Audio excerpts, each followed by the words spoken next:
Hello, everybody, and welcome to the 5th ever episode of Lombardi Party. Wow! I am your host, Carsen Williams, and we've got a great episode today because we had a great Sunday because the Packers had a great game against the Tennessee Titans. And why don't we just go ahead and hop into it? We don't need to do too much introduction or anything. You guys know me. It was a complete domination by the Packers. The score looks much closer than it really was. Every facet of the game, whether it was offense, defense, coaching, the turnover battle, whether it was rushing or passing, or you can get into whatever you want to. The Packers completely dominated the Titans, and it was a Malik Willis revenge game. If you guys don't know, the Titans benched Malik Willis after 3 games. He played 3 games, and the Titans decided that they had seen enough. They benched him, and he played incredible against them today. 13 of 19, 202 yards. I've got the stats right in front of me. 13 of 19, 202 yards, 1 touchdown, no interceptions, a 10.6 average, which is incredible, and 120.9 passer rating. He managed the game at a level that not a lot of people can, and that's crazy to say for a backup quarterback, but it was more than game managing today. He made some off-schedule throws. He made some off-schedule runs.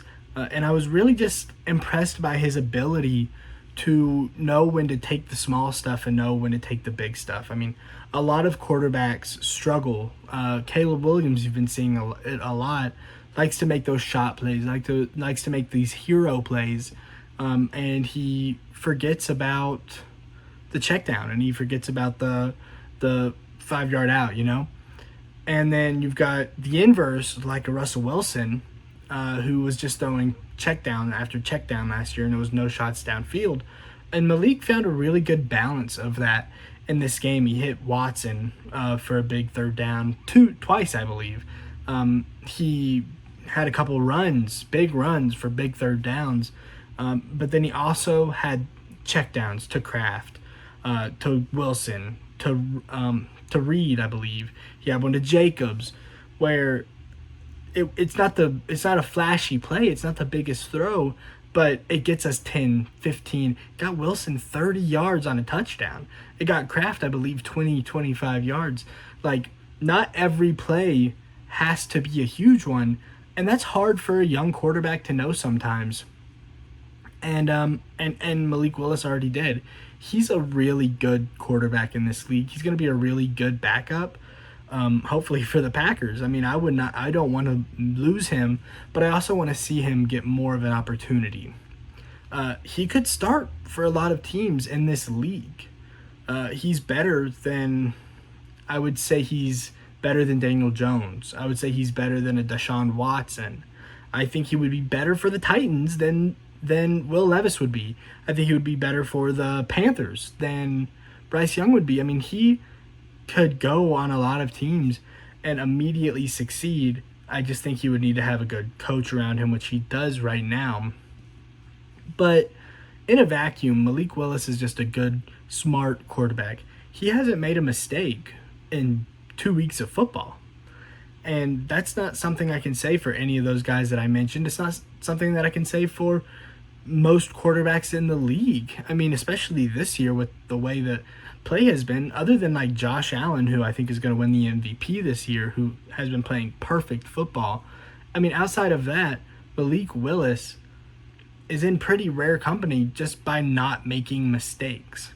And I'm not saying that Malik Willis is on the tier of a Josh Allen or a Patrick Mahomes, or even a Jordan Love or Matthew Stafford or even a Dak Prescott.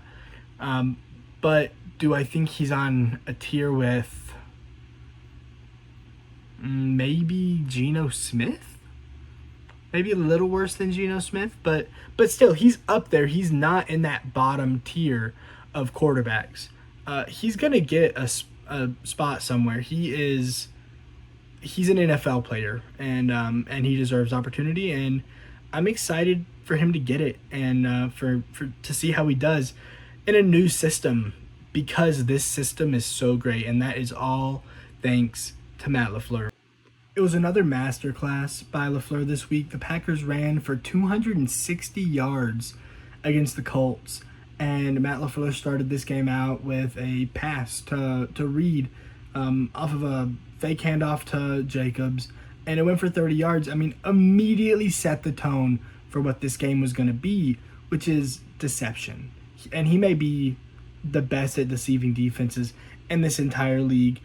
Pre-snap motions, fake handoffs and pitches, O-line pulling, misdirection.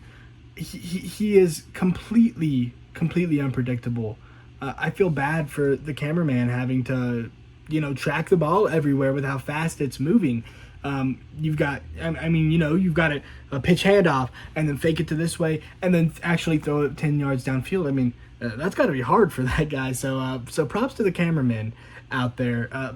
But I'm glad that he leaned on Malik Willis this game more. You can see it just in the rush to snap attempt ratio. 37 rushes this game to 19 pass attempts. Last game, it was 53 rushes to 14 pass attempts. So you can see he trusts Malik Willis more. He trusts him to make the throws and to not turn the ball over.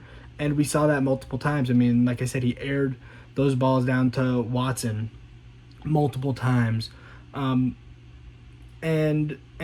he has just started to trust Malik, just like the rest of his team has started to trust Malik. That's one thing I really love about Malik Willis is he's always giving credit to his teammates. If you watch him post-game, he's always saying, thank you to my teammates for believing in me and for getting me there. That's just really good for a young quarterback to understand. Is like, it's not all you. It is you, it's your team. Which is another thing about this game. Like, we were all saying Malik Willis revenge game. I said it at the beginning of the show. Malik Willis didn't see it like that. You heard him in post-game say all wins count the same. This is just as sweet as any other victory. And it was cool to see my guys, but like a win is a win. And that's the mentality that you want. I mean, you don't want your young quarterback, your young backup quarterback, who isn't proven yet or wasn't proven yet, to come in saying like this game means so much more because it's against the Titans. Like, no, a game is a game. Go in, make your progressions, and do it right. That's what he's done, and that's what he preaches in these post-game interviews. So I love him. I mean, I just want him to go somewhere and to kill it. And I think he will. I honestly think he will. But I'm going to, like, I called it before the season started, but I think it is much more real now. Matt Lafleur is going to win Coach of the Year. 3 games, 2 of them without your starting quarterback, and those are the 2 that you win. And it's all because of your game plan, and anybody watching the game knows that it is all because of your game plan. I've seen it on X. I've seen it on Instagram. Everybody's calling for it. And if this continues, if the Packers win 10, 11, 12 games, 12 would be crazy, but if they win 11 games, I think he's a lock. As long as we keep winning the way we're winning. Let's talk about the rushing game. They had still a productive day, but not near as productive as they were against the Colts. But it's because they didn't get as many touches, and also like the Titans were geared up against the run, and we'll talk about that. 37 carries for 118 yards, 5.1 average, and 1 touchdown. 5 people saw rushing attempts today, which is 1 less than against the Colts. It's also a lot less carries than against the Colts, so that makes sense. Malik Willis on 6 carries led our offense in rushing yards today with 73, 1 touchdown, and 12.2 average. What can he do? He's not on that upper echelon, but he can do a lot, and rushing is one of them. His ability is drive sustaining, multiple runs coming on second and long, or on third and long even. He saved us. He saved multiple drives for us. That is what he can do, and Matt Lafleur has really tapped into his potential. Emmanuel Wilson had 12 attempts on 50 yards, complete turnaround from the game against the Colts. I did not like him. And in this game, he was productive. He only had a 4.2 average, which is still pretty good, and a lot of big rushes at the end of the game. Emmanuel Wilson, I owe you an apology. At the beginning of the year, when we were talking about A.J. Dillon going down, I called you a body. I said that you were third in this depth chart, behind Marshawn Lloyd, behind Josh Jacobs, and that might still be true, even though Marshawn Lloyd is hurt right now. But you showed me what you can do today. He was patient with the ball. He found like gaps to just slither through. He's very explosive. I was wrong, and I have to own up to that. I have to eat it. He's going to be a good player in this league, I think, as long as he stays healthy and stays with how he was today. He played really well for us against the Titans, and I hope he can do the same thing against the Vikings. Josh Jacobs, obviously our starting running back, only 14 attempts and only 43 yards, which is obviously not very efficient, but he opened everything up. I saw a lot of people saying he had a bad game. I've seen some people say Emmanuel Wilson is running back one in this depth chart, and obviously that's not true. That's a complete overreaction to one good game versus one bad game. But it wasn't even a bad game. The entire Titans defense was focused on stopping one man, and that was Josh Jacobs. You heard it before the game even started. You heard it last week with the Titans saying nobody runs the ball on the Tennessee Titans. Well, guess what? We ran the ball against the Tennessee Titans. But Josh Jacobs didn't. But he opened everything up for Malik Willis, for Emmanuel Wilson. I mean, that first touchdown run for Malik Willis, that was a play action, or it was a fake to Josh Jacobs, and he got stuffed immediately because the defense was watching him like a hawk the entire game, and Malik Willis just walks right. Well, he didn't walk actually. It was a pretty good run, but he gets into the end zone, and that is because the defense is focused on Josh Jacobs, and we saw it multiple times throughout this game. Fake handoffs to QB runs, fake handoffs to big throws. Josh Jacobs he's the unsung hero in this game, because without him, the defense just focuses on Malik Willis. And I still think we would have had a good game plan, but it would have been a lot harder. Jaden Reed got 2 touches, 19 yards. That's a 9.5 average. It was his patented jet sweep. I mean, he's so good at it, and it fires me up. It fires the crowd up. It's just a beautiful, beautiful play that teams have had a lot of trouble stopping. So keep giving it to him. I want to see it. And then Chris Brooks saw 3 rushes in this game, 3 yards. It was all late game. He was just wasting time at that point. It didn't really matter. But Chris Brooks is a major project. I don't really expect him to do anything major in this league. I think that he is there for what he did against the Titans, which is just take snaps and waste time, make sure that our starters don't get hurt. And, me saying this now, I've been so wrong about running backs. He's going to come out next game against the Vikings and play incredible, and I hope it happens. And if it does happen, then Chris Brooks, I will give you an apology, just like I have to Malik Willis and to Emmanuel Wilson. But for right now, I just don't see the vision. I also want to just shout out the O-line, and specifically Zach Tom. He's the best O-lineman in the league. He genuinely amazes me with how great he is at protecting the quarterback, how great he is at blocking the run. 200 snaps this season, and he has not allowed a single QB pressure. Just take that in. 200 snaps and not one QB pressure. Incredible stuff. I really do. I think he's the best O-lineman in the league. I'm super glad we have him protecting Malik, protecting Jordan, obviously. And then I also want to shout out our receiving core for their blocking. Tucker Kraft may be the best blocking tight end in the entire league. I am just in love with his game, blocking, receiving. He plays it how a tight end is supposed to play this game, how it was made to be played. Just physical and demanding. He is going to be a really, really great tight end for the Packers for a long time. So I love to see him on the team. Romeo Doubs, Jaden Reed, Christian Watson were all blocking for each other. They were all blocking for Malik. They were all blocking for whatever running back was getting the ball. We have probably the best receiving blocking core in the entire league.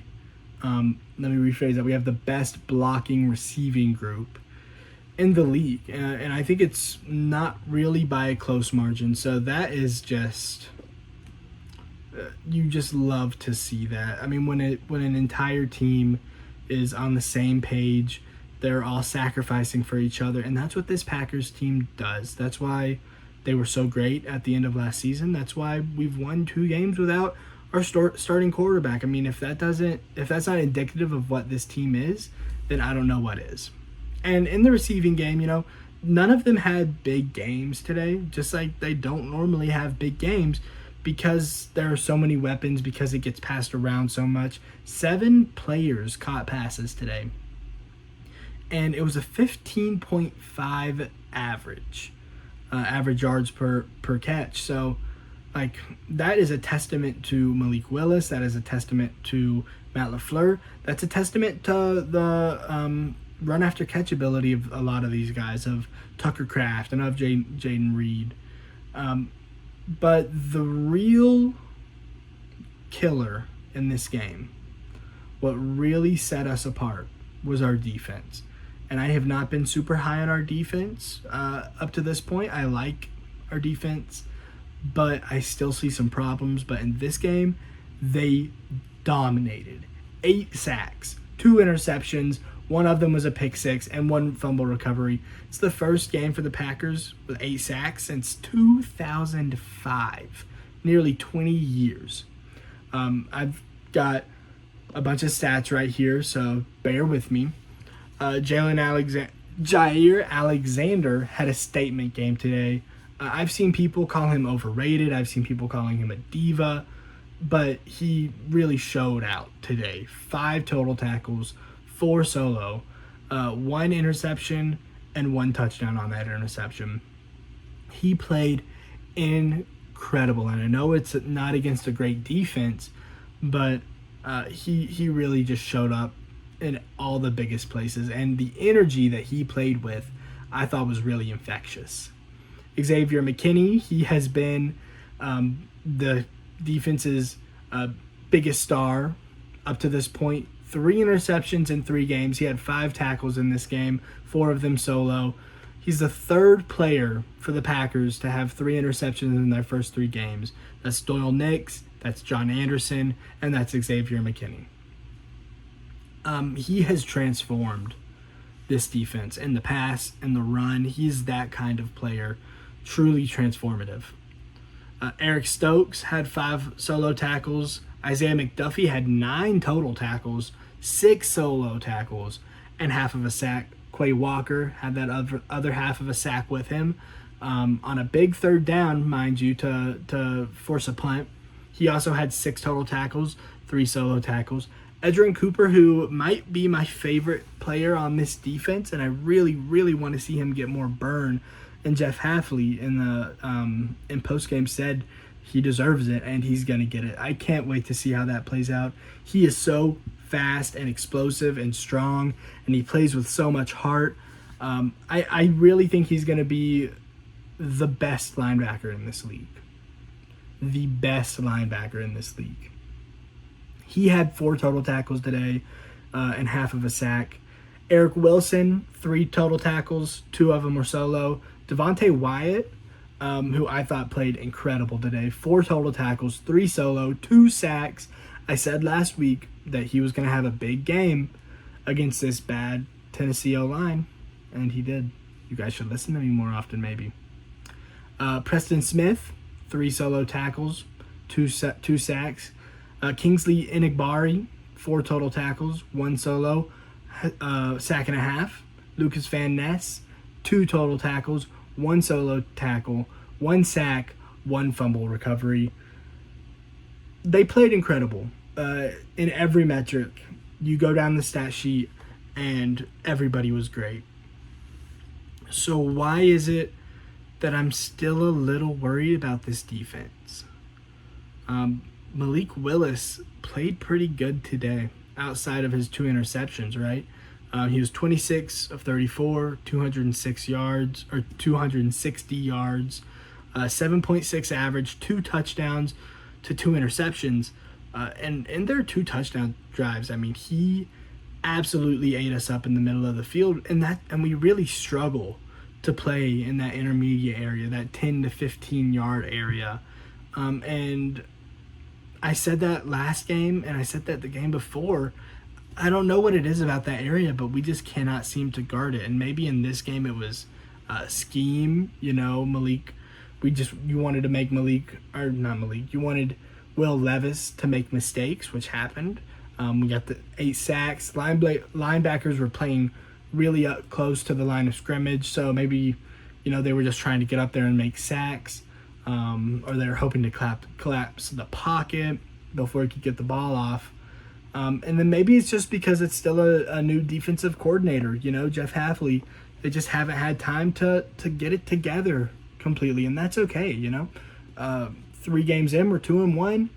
Let's get it figured out before this next game, before the Vikings. And speaking of the game against the Vikings, I am nervous. The Vikings are a good team this year. I went on record on X saying that they were fake and that Sam Darnold was fake. And he hasn't been good until this year, and he had 2 good games. I take it back. I think that they're real. I think that they're good. I think that they're here to stay. They are 3-0 to start the years. They beat the Giants. They beat the 49ers. They beat the Texans. They held the Giants to 6. They held the 49ers to 17. They held the Texans to 7. So they have a good defense. And this is not just going to be a cake through of a game like it was against the Colts or against the Titans. We're going to have to play really good football here. A few keys for this game. First off, you have got to contain Sam Darnold, which is something that I never thought I would have to say, but I'm having to say it. I got some stats written down here. In 3 games, Darnold has 657 yards, 8 touchdowns, 2 interceptions, a 67.9 completion percentage, 8.4 average yard per play, 117.3 passer rating. In the last game versus the Texans, he was 17 for 28, 4 touchdowns to no interceptions, 60% completion rating, 119.2 passer rating. He's got a live arm, he's accurate, and he has been making the plays when he needs to make the plays. So how do we slow him down? What do we do that other teams haven't been able to do? Well, first, our big guys need to get in there. We need to collapse the pocket. Sam Darnold is not a particularly mobile quarterback. He's got 8 carries this year for 35 yards. So do the math, that's not very good. He also takes 3 seconds to throw the ball, which is a long time. So if we can collapse that pocket, we can get a couple sacks, shake his confidence. I think that is a really, really key component to winning this game. You also have to take away Justin Jefferson. Everybody knows how great Justin Jefferson is, but the rest of this receiving core is really weak. You've got Jordan Addison out, he's hurt. You've got TJ Hawkinson out, he's hurt. And after those two, they're just not very good. So we take away Jefferson, we take away Darnold, and that's the biggest thing on offense. But we also have to worry about Aaron Jones, and it kills me to say that. Aaron Jones is one of my favorite Packers ever, and we got to prevent that revenge game. And obviously, I don't think he would be thinking of it as a revenge game either. I think he really liked his time in Green Bay, but we have got to stop him. He's been playing really good this year. Last game, I've got the numbers here, of course. 102 yards on 19 attempts. That's a 5.4 average. That's really good. He did not play good against the 49ers. 9 carries, 32 yards. That's terrible. He played good against the Giants. 14 carries for 94 yards. You do the math there. And 1 touchdown. And if we can stop him, then we can probably take away the passing game too. If we don't really need to worry about them both, if we can stop one, we'll stop the other. And it goes both ways. We need to make the Vikings play predictably. If Jeff Hafley can just get his vices in there, then I think we'll win this game, at least on the defensive end. On the offensive end, assuming that Jordan Love plays, first thing I think we should do is set up the run game. That's what carried us through the entire last half of the season when Packers were just on a roll. Love plays his best out of play action. So we set up the run game, we set up the play action, and that we go from there. I mean, grit and grind it out if we need to. If Jordan Love isn't fully healthy, or if he's just having an off game or something, like we have running backs and we have like running wide receivers to rely on, and then doing that will just open things up for Jordan Love. For Jordan Love, he needs to spread the wealth, get all of these receivers involved, get Wicks involved, who's had a very small part this year. Get Wicks involved, get Watson involved, get Dobbs involved, get Reed involved. When that happens and when all of our guys are involved, you just can't stop the offense. You never know who's got the first read.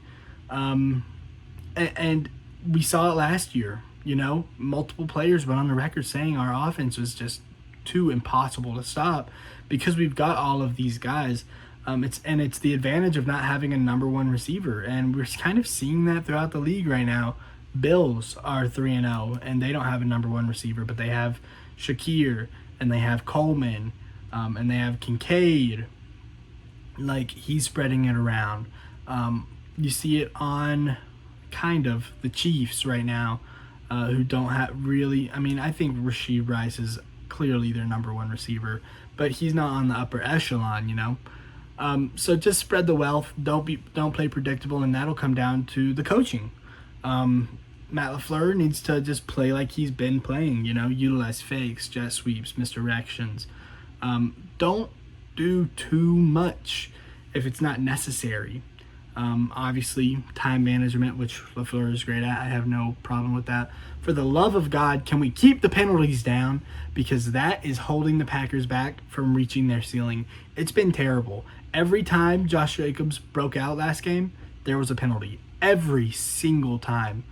I don't know if we got to stop wearing yellow gloves or I don't know what it is, but we have got to keep them down because they're truly killing this team. It's just impossible to win when you're taking it back that many times because you're just not disciplined enough. So we really have got to get better there.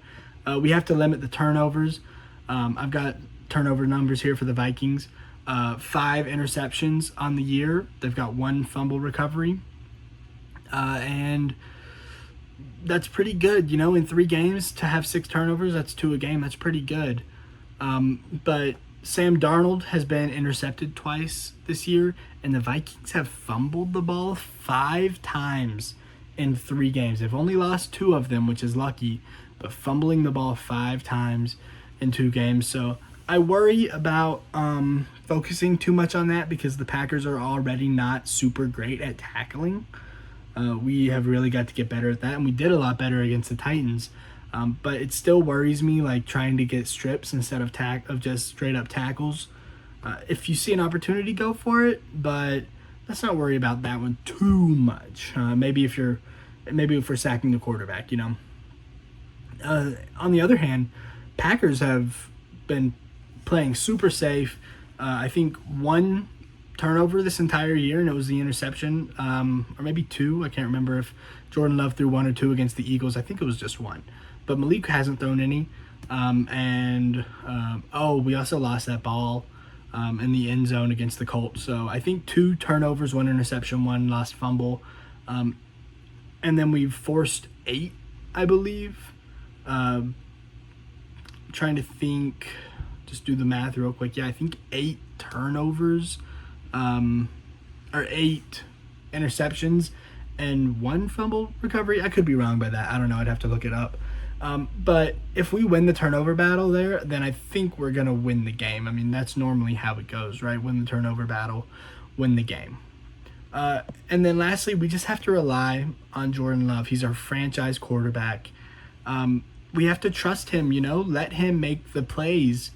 Let him make big plays. Let him make good decisions. Let him make bad decisions. Let him air it out. He is our guy.